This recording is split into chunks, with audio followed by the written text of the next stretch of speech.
আজকে 30শে আগস্ট শুক্রবার আমরা সিলেট থেকে রওনা দিচ্ছি রাতারগুল এবং সাদা পাথরের উদ্দেশ্য। আমাদের সাথে আমরা সবাই রয়েছি। আমরা এখন এই গাড়িতে করে রওনা দিচ্ছি রাতারগুল এবং সাদা পাথরের উদ্দেশ্যে, সাদা পাথর দেখার জন্য। সিলেট আসলাম আর চা বাগান দেখবো না তা কি হয়? বিশাল বড় চা বাগান পাহাড়ি ঢলে, পাহাড়ের টিলার মধ্যে চা বাগান না, টিলার মধ্যে। এখানে ভুল ধরার জন্য আমাদের জহির ভাই আসছে। যা পারবো বলে যাবো।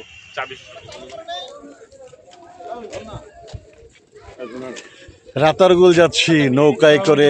একটু রাতারগুল এবং খুব সুন্দর একটা প্লেস। আমরা কিন্তু নৌকায় করে রাতারগুল ভ্রমণ করতেছি। অমায়িক একটি দৃশ্য আসলে, যেটি নিজের চোখে স্বচক্ষে না আসলে কখনো বোঝা যাবে না যে এত সুন্দর একটি দৃশ্য। এখানে এত সুন্দর একটি জায়গা। চাচা খুব সুন্দর করে নৌকা বেয়ে নিয়ে যাচ্ছে আর আমরা চাচার সাথে সাদা পাথর দেখার জন্য নৌকার ঘাটে এসেছি। এখান থেকে আমরা এখন নৌকায় করে সবাই মিলে সাদা পাথর দেখার জন্য যাব। আমরা রয়েছি কিন্তু এখন যে ভোলাগঞ্জের সাদা পাথর যাওয়ার জন্য জায়গায়, সেখানে আমাদের এই পাশে যে বোট রয়েছে, আমরা এখন বোটে উঠবো। বোটে উঠে সাদা পাথর এখন আমাদের নৌকা ছেড়ে যাচ্ছে। আমরা এখন সাদা পাথর দেখার জন্য নৌকায় করে এখন রওনা দিচ্ছি।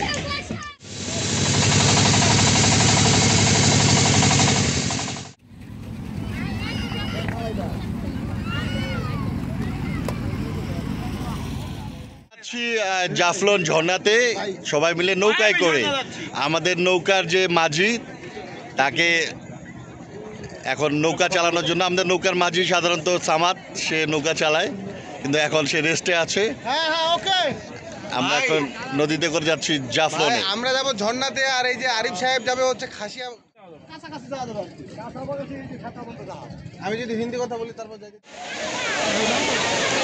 চিন্তা করো না, মানুষের তো রিস্ক নিয়ে উঠতেছে।